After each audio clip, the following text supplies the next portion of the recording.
El fútbol hay quien dice que es una metáfora de la vida. Hay quienes pensamos que la vida es una metáfora del fútbol y nos permite conversar del balón, de lo que hay fuera de una cancha, dentro de una cancha y en diferentes circunstancias. Hoy día vamos a conversar con un amigo, colega, periodista, que también es amante del fútbol y que ha sabido vestirse por un momento de Colo-Colo, de Colo-Colino. No, Vicente Hübner, ¿cómo estás? Bienvenido a este episodio de A tu día le falta Pepe.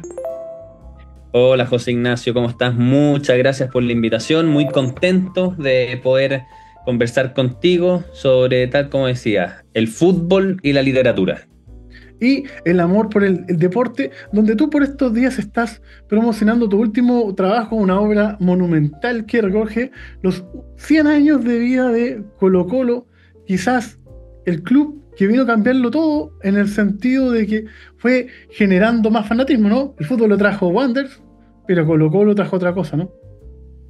Sí, bueno, acá estoy mostrando el libro, las 800 páginas con toda la historia de Colo-Colo, que efectivamente pues este año cumplió 100 años, fue fundado el año 1925 en un contexto de alto nacionalismo en Chile, por David Arellano y sus hermanos y los rebeldes del 25 que salen de Magallanes porque estaban exigiendo nuevas condiciones, mejoras en sus condiciones y no obtuvieron respuesta, así que deciden fundar Colo-Colo y tal como decías tú, siempre ha sido un equipo bien vanguardista, un equipo que ha marcado la pauta, un equipo revolucionario en sus tácticas, en su desempeño, en su desarrollo institucional y que ha logrado consolidarse en estos 100 años como el equipo más campeón de Chile, como el más popular de Chile y que también ha sido un gran embajador de Chile en otros países.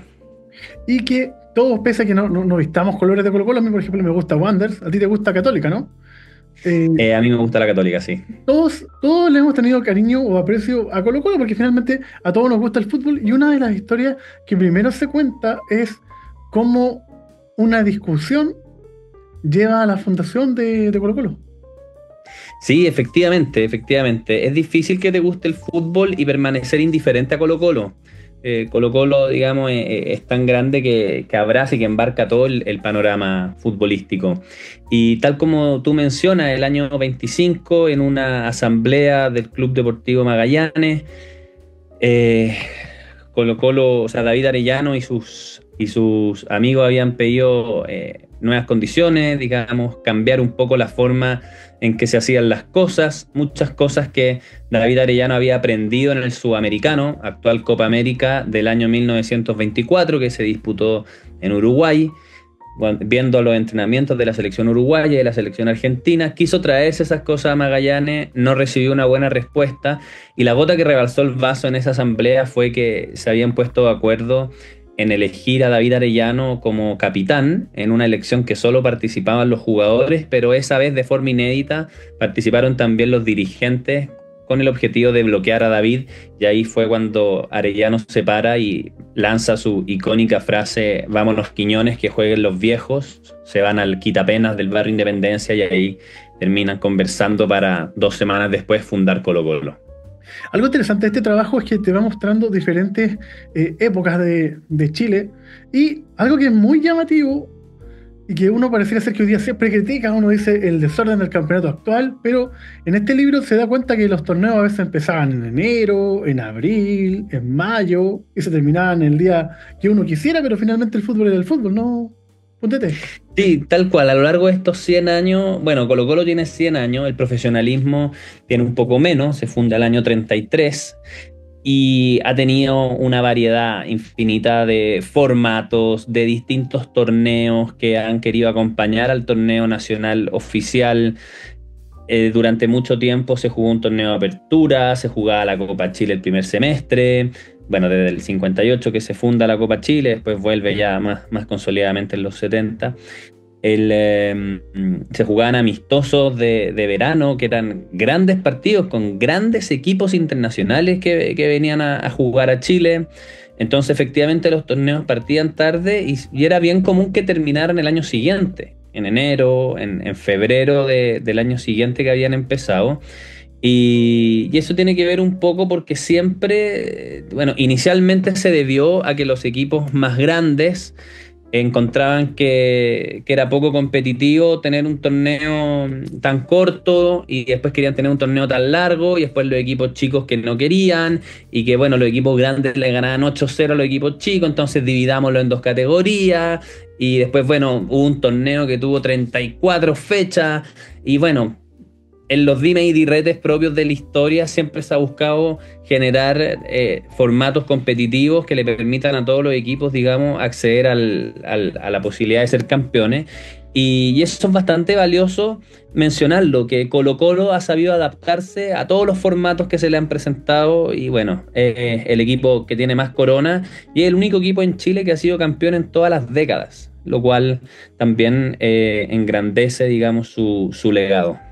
Y algo que es interesante, que no sé cómo se fue dando, es que tú vas encontrando coincidencias que son bien notables, ¿no? Como que tanto Pelé como Maradona pisaron suelo nacional, jugaron contra Colo-Colo y ambos perdieron.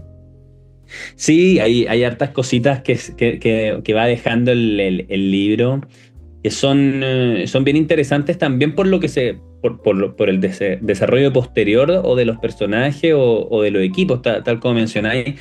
Pelé visitó varias veces Chile, jugó varias veces contra Colo-Colo, pero efectivamente Colo-Colo le ganó el partido debut, lo mismo que Maradona, que si mal no recuerdo, no sé si fue jugando por Argentina, por Los argentinos Boca, sale ahí en el libro. por Argentinos, sí. Sí. Eh, pero, pero sí, tiene curiosidades y eso tiene que ver también con que Colo-Colo varias veces fue elegido como el equipo para, digamos, enfrentar grandes desafíos. Por ejemplo, cuando se inaugura el Estadio Nacional, Magallanes era 4 veces campeón, Colo-Colo tenía un solo título y se escoge a Colo-Colo, digamos, para la inauguración del Estadio Nacional por lo que ya significaba Colo-Colo popularmente, por la gran adhesión que lograban en las personas y por su espíritu transversal que ya se estaba cimentando, eso que a final de los 30, digamos, y que solo se fue consolidando con el paso de las décadas. Y de acuerdo a lo que tú pudiste investigar, lo que tú sientes como hincha, ¿cómo se explica esto de Colo-Colo? Porque hoy día, por ejemplo, Universidad de Chile y Universidad Católica se despojaron de las guardias de la universidad y hoy día son clubes un poco más populares, pero el Colo-Colo siempre fue popular. ¿Cuál sería la explicación desde tu mirada? Colo-Colo siempre fue popular y hay varias razones de su popularidad. De hecho, hay un capítulo específico, el primer capítulo del libro, que se llama ¿Por qué Colo-Colo es tan popular? Digamos, responde La pregunta. esa pregunta. Y tiene que ver, bueno, en primer lugar, por el éxito. Las personas adhieren y se acercan al éxito y Colo-Colo ha tenido el gran valor no de ser un equipo exitoso, sino que de mantenerse constantemente en el éxito. O sea, Colo-Colo siempre compite. La mayor cantidad de tiempo que ha pasado Colo-Colo sin ser campeón son 6 años, que en un margen de 100 es bastante poco. En segundo lugar, tiene que ver con los viajes. Colo-Colo se funda el año 25, el año 26 realizan una gira al sur, donde empiezan a mostrar un fútbol invencible. De hecho, Colo-Colo el primer año de vida no perdió, recién perdió un año después contra Santiago Wanderers, el año 26, en mayo. Y después hace la gira de 1927 internacional, en la que termina, bueno, muriendo David Arellano. Y ahí hay otra clave, que la muerte de David Arellano fue muy dramática, pero Colo-Colo ganó un mártir, y la selección, y Chile en particular, también ganó un mártir, ganó una figura emblemática y quedó como un líder revolucionario que si bien no pudo continuar el trabajo que estaba haciendo, Colo-Colo fue su gran legado. Y también tiene que ver con que Colo-Colo siempre ha estado cerca de las clases trabajadoras. Allá el año 27, el mismo año, el segundo semestre de 1927, Carlos Ibáñez del Campo, que era presidente de la República, firma un decreto supremo ordenando a Colo-Colo a recrear a la clase obrera y a vigorizar la raza. Esto está, digamos, textual en el decreto. Entonces Colo-Colo desde siempre fue plantando una semilla en los sectores populares que con el paso del tiempo fue germinando hasta convertirse en el equipo más popular de hoy. ¿Y cómo fue el proceso escritural de ese trabajo? ¿En qué momento tú dices, porque ya había escrito de la Copa Libertadores, en qué momento dices, oye, si vamos a los 100 años de Colo-Colo?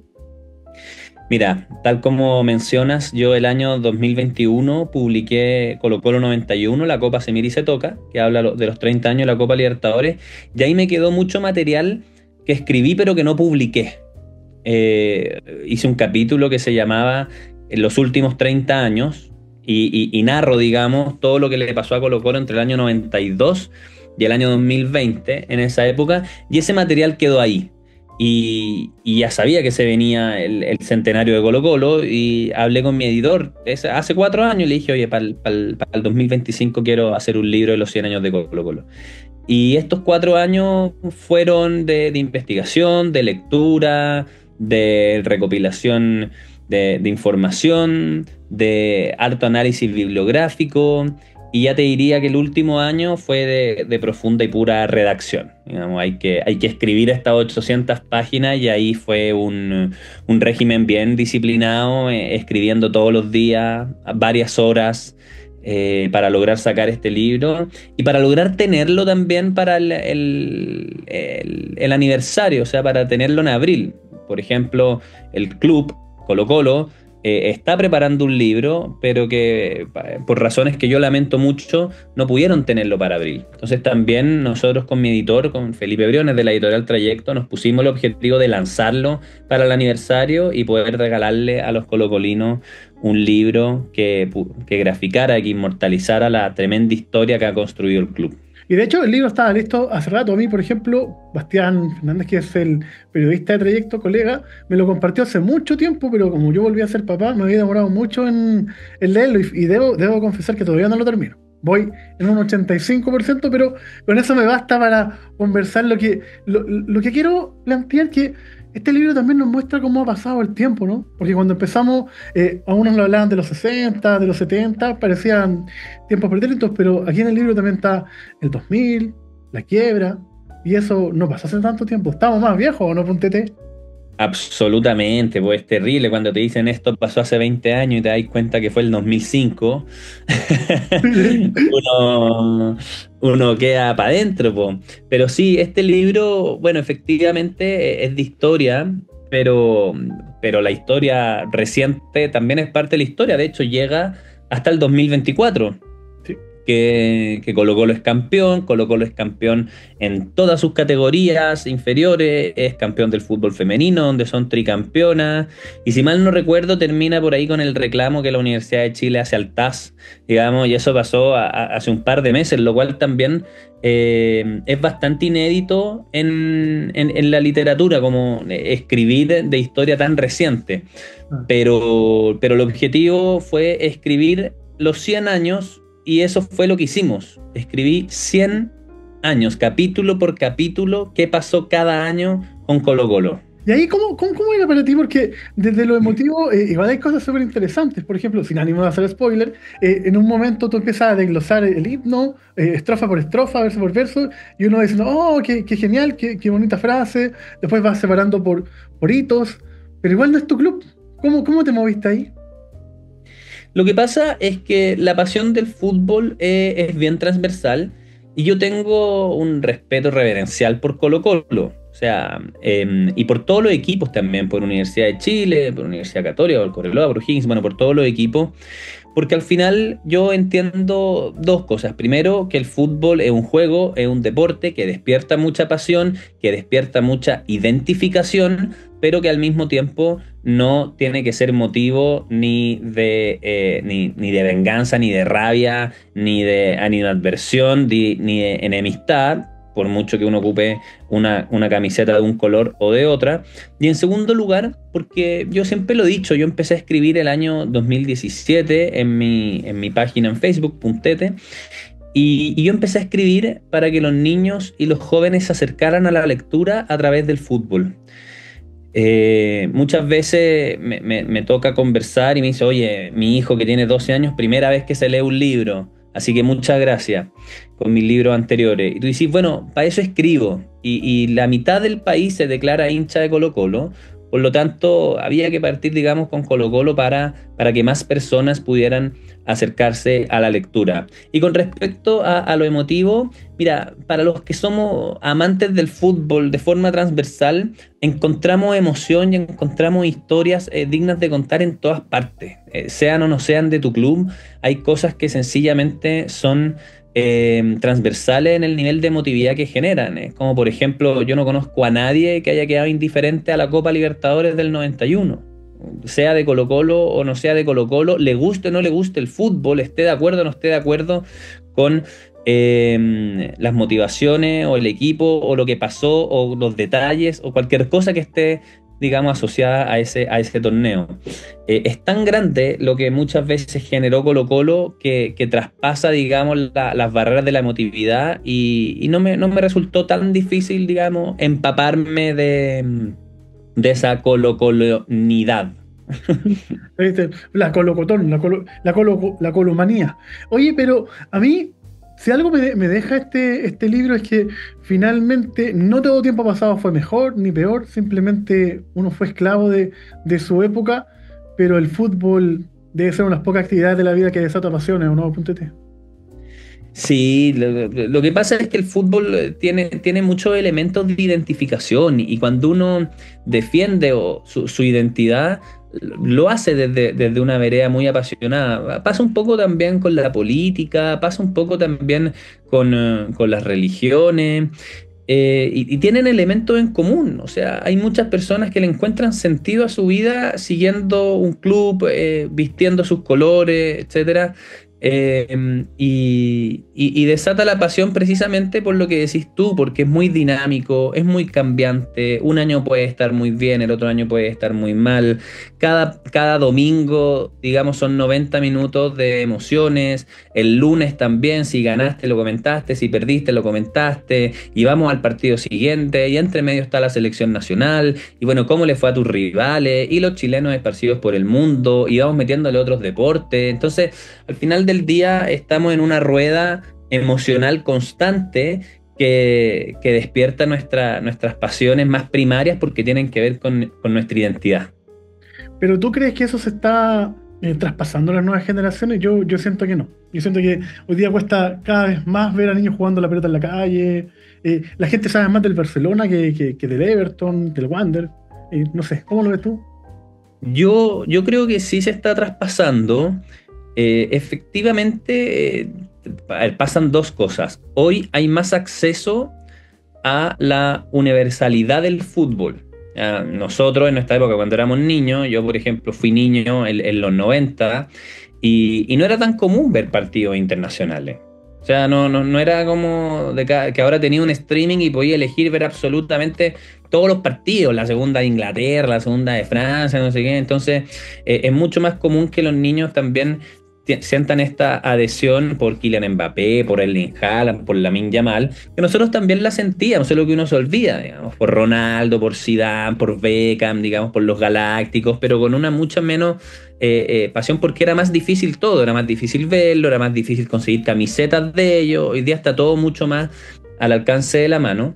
Y en segundo lugar, que tiene que ver con un tema que es coyuntural, que no tiene que ver con el libro ni con la historia, un poco con la historia, digamos, porque los acontecimientos conducen a ciertos momentos, pero que ahora es muy difícil ir al estadio. Es difícil ir al estadio, las personas los padres no quieren llevar a sus hijos siempre porque no está garantizada la seguridad o el buen espectáculo, o el entretenimiento. Entonces, el fútbol es un panorama que nosotros siempre conocimos como algo entretenido y cuando tú le quitas ese elemento, efectivamente es un poco más difícil traspasarlo.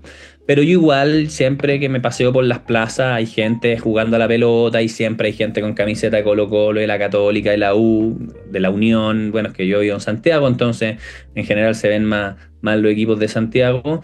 Y a mí me parece bien también que tengan su adhesión por ciertos futbolistas, porque a mí me parece bien que a la gente le guste el fútbol. Y si no le gusta el otro deporte también está bien. Pero encuentro que cuando te gusta el fútbol, jugarlo y verlo, bueno, se aprenden un montón de cosas que son valiosas. Claro que sí.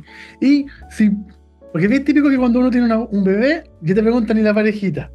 y a usted le preguntamos, justo acaba de sacar este libro, pero ¿cuál se viene, por ejemplo? Yo pensaría en la biografía de Ponte tú de Vladimiro Piniza, que usted lo cita en el libro, un monstruo de la narración. ¿Qué se viene para Pontete próximamente? Mira, la verdad estoy con hartos proyectos desplegados. Tengo un libro ahí descansando que tiene que ver con que tiene que ver con historias de deportistas, ¿no? Un libro que escribí varias crónicas, no crónicas, perdón, escribí varias biografías de deportistas en los Panamericanos de Santiago 2023 y también en los Juegos Olímpicos. Y tengo hartos futbolistas escritos y me gustaría quizás hacer algo con eso, digamos, obviamente complementarlo, afinarlo, pulirlo. Y por qué no ilustrarlo, ¿no? La verdad me gustaría harto enfocarme a hacer un libro que sea un puntete ilustrado, por así decirlo, precisamente también para llegar un poco más al público juvenil, al público infantil, 8, 12 años, por ahí digamos, que se acercan desde ahí. Y bueno, ¿por qué no? Se vienen los 100 años de la Universidad de Chile el 2027. Así Claro, que, ¿por qué no soñar? ¿Por qué no claro. soñar? Ojalá que no se vengan los 10, ahora se vienen los 10 años de la Copa América, ojalá que después no sean los 20, los 30, los 40, ¿te imaginas? Ojalá volvamos a tener nuevos triunfos. Pontete, y si queremos adquirir este libro que está bajo etiqueta Trayecto, ¿dónde lo podemos encontrar? El libro está desplegado en todas las librerías de Chile. Bueno, la Antártica, la Feria Chilena, las Queleo, las Contrapunto, las Bros. Y también en www.trayecto.cl con despacho a todo Chile, y si no, en Buscalibre, que ahí también no solo tienen despacho a todo Chile, sino que hay despacho a todo el mundo. Hay personas que me han mandado fotos desde Bruselas, desde Dublín, desde Lima, desde Miami, que compraron el libro por Buscalibre y les llegó en excelentes condiciones. Así que están todos esos canales disponibles para llevarse este maravilloso libro que habla de la historia Colo-Colo. Bueno, nosotros Pontete nos vamos a volver a encontrar cuando ruede la pelotita, la pluma y un buen café. ¿Usted qué prefiere? Estoy haciendo una encuesta con mi entrevistado para un proyecto que estoy armando. ¿Qué prefiere usted? ¿Una conversación con un buen café o una conversación con un buen trago? Con un buen trago. ¿Cierto? Sí, por supuesto. Se siguen juntando votos para esta categoría. Ya, pues, amigo Pontete, te damos las gracias. Y ustedes recuerden pinchar la campanita y suscribirse a este proyecto que sigue creciendo. A tu día le falta Pepe. Un abrazo. Chao, chao, muchas gracias.